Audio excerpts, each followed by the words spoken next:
Well, hello again. Yes, this is PMQ's part 2. The reason why I've done it in 2 parts, because if I'd have done it all at once, it'd have been too long and I think too many people would have lost interest.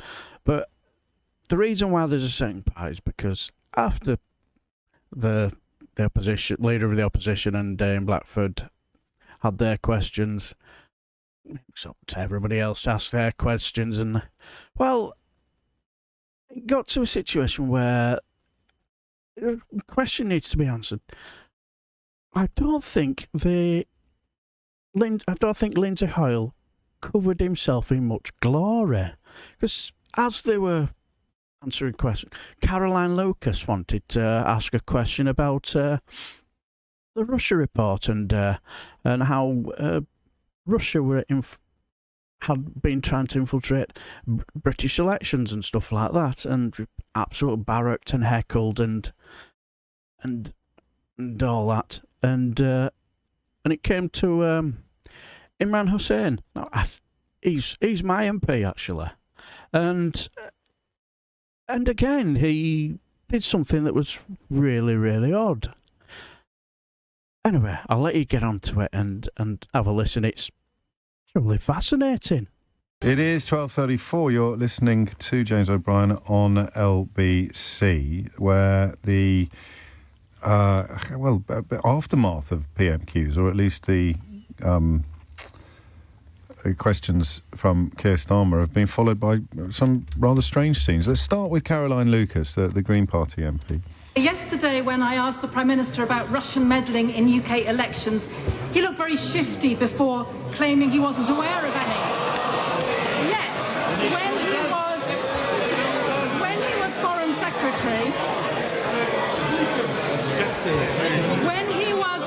Secretary in 2017, in a joint press conference with the Russian Foreign Minister, when Lavrov claimed there was no evidence that Russia had interfered in UK elections in any way, the now Prime Minister corrected him by saying there was no evidence of successful interference. So can the Prime Minister tell us what evidence he has seen of unsuccessful interference? Has he actually read the Russia report, which is very clear that there is credible evidence of interference?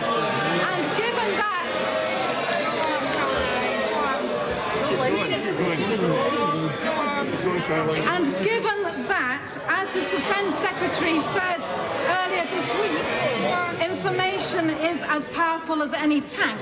Can he explain why he's turning a blind eye to allegations of Russian disruption and playing false? Order. I hope you're coming to the end of the question. I do need to... Caroline Lucas. Speaker, I could be a lot faster if I wasn't being barracked by the side opposite. I think the challenge is that I do want to get the front benches moving quickly. We want to get speed into it, so I'm sure it's the end now.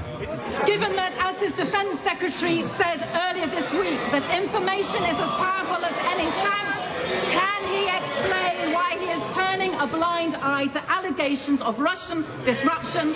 Why is he playing fast and loose with our national security? Prime Minister. Mr. Speaker, I repeat what I told her ages ago, if I think I've got it right. I've seen absolutely no evidence of successful Russian interference in any electoral event, Mr. Speaker. That's remarkable, isn't it? On 2 counts. Number 1, the question was, successful doesn't mean they didn't try. And number 2, Lindsay Hoyle almost having a calm down dear moment there, it seemed to me. The key word, you're right to point that out in Boris Johnson's reply, is that there was a successful attempt by the Russians to interfere in our elections, because, of course, that report by the ISC, the Intelligence and Security Committee, found that there were attempts to influence the elections. Boris Johnson refused, of course, during the 2019 election campaign to publish that report. And, of course, what he is saying, effectively, by using the word successful, is that the Russians didn't successfully interfere, and if it were to have been successful, this is the inference of what he's saying, then the result would have been affected by that said interference from the Russians. So that's the way he is trying to deflect Caroline Lucas's questions. But interesting, and of course you rightly again pointed out the interference, Lindsay Hoyle, the Speaker, coming across Caroline Lucas, the Green Yes. MP, and she carried on with her question. She was being heckled from both sides, and I think there were some points there actually where MPs supporting her question were actually clapping at one point. But then Sir Lindsay Hoyle has had another moment of controversy Go on. when he blocked this question from a Labour MP. Mr. Speaker, the member for Sherwood is currently under investigation for Islamophobia following accusations he told a fellow MP that her being a Muslim was making colleagues uncomfortable. How did the government punish this behaviour? With a promotion that puts the accused member in charge of the complaints procedure. And of course, Mr. Speaker, we all know that the Prime Minister himself is no stranger to derogatory remarks about Muslim women. So let me ask the Prime Minister. This is not the appropriate place to be raising this. We now go to Nicky Aitken. That was Imran Hussain, the Labour MP for Bradford East, asking the question of the Prime Minister. Now, Imran Hussain, as you heard there at the end, didn't actually get the chance to ask the question. The question, of course, has to be based on the Prime Minister's business. It can't be about other MPs, but it has to be based on the business of the government. So we don't actually know whether the question would have perhaps been in order or it wasn't in order. But nevertheless, Sir Lindsay Hoyle deeming that it wasn't, as he said, appropriate for the House of Commons. And of course, The question was what action had been taken against the MP accused of... Well, that was in the first part, but that was against, of course, that's Mark Spencer, the Commons leader, who was, of course, the chief whip, who told Nusrat Ghani she'd been demoted from being a transport minister because she was Muslim. And, of course, that was something that Mark Spencer denied ever happening, and there's an investigation by the Cabinet Office to determine exactly what had happened. But he was asking... Imran Hussain was asking, well, what might be the rationale for the Speaker's actions there? Just explain a little more about what you mean about it. Questions have to be asked. Yes.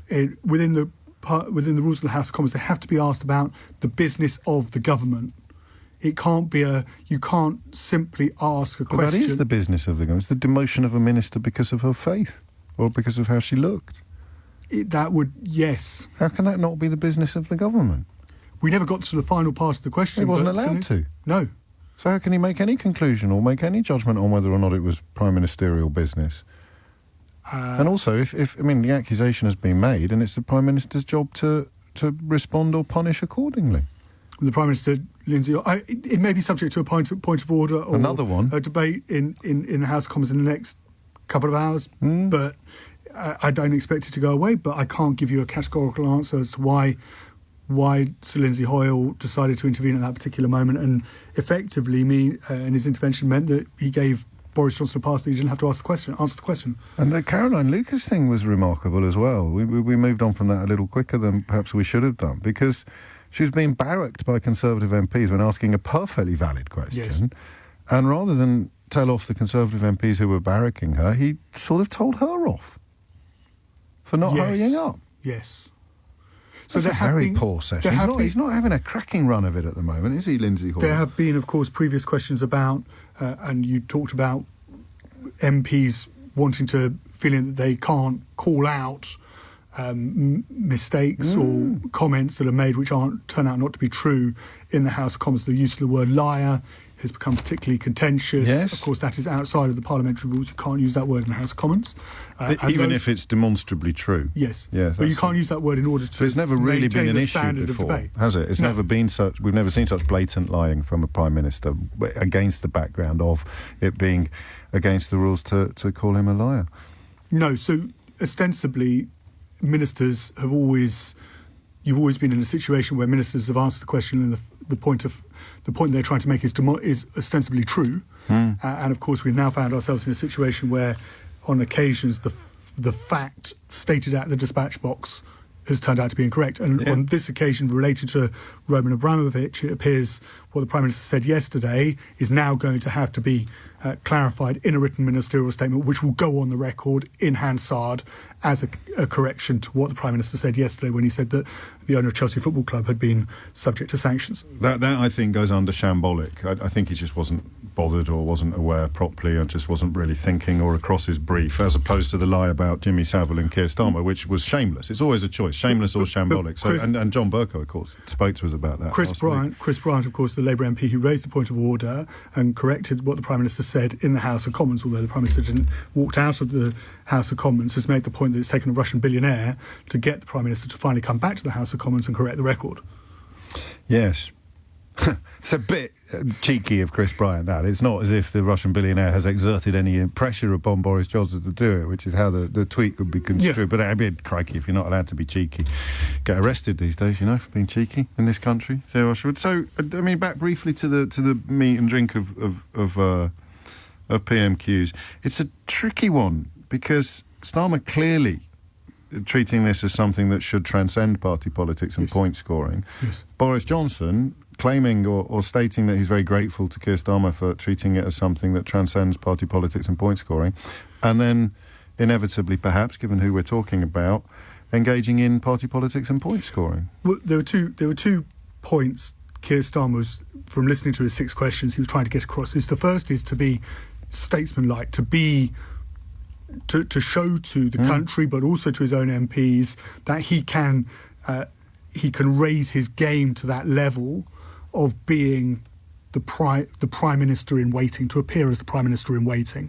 The second point is what I was talking about before Prime Minister's questions, which is to try and paint the Prime Minister as being weak on this particular issue, as not going far enough and not meeting the demands of what Conservative MPs think that is necessary in order to crack down on Vladimir Putin. In fact, and you heard it from Keir Starmer yesterday, you heard it from Keir Starmer today, is that will the Prime Minister, by only coming forward with these limited sanctions, actually make the situation worse? Because Vladimir Putin was hearing tough rhetoric last week.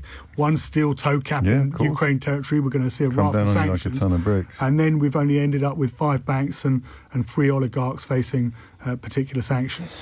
Well done, Theo, as ever. Keeping us up to speed with what we need to be kept up to speed with. I've got that curious thing of the thrill, if you like, the adrenaline rush of being live.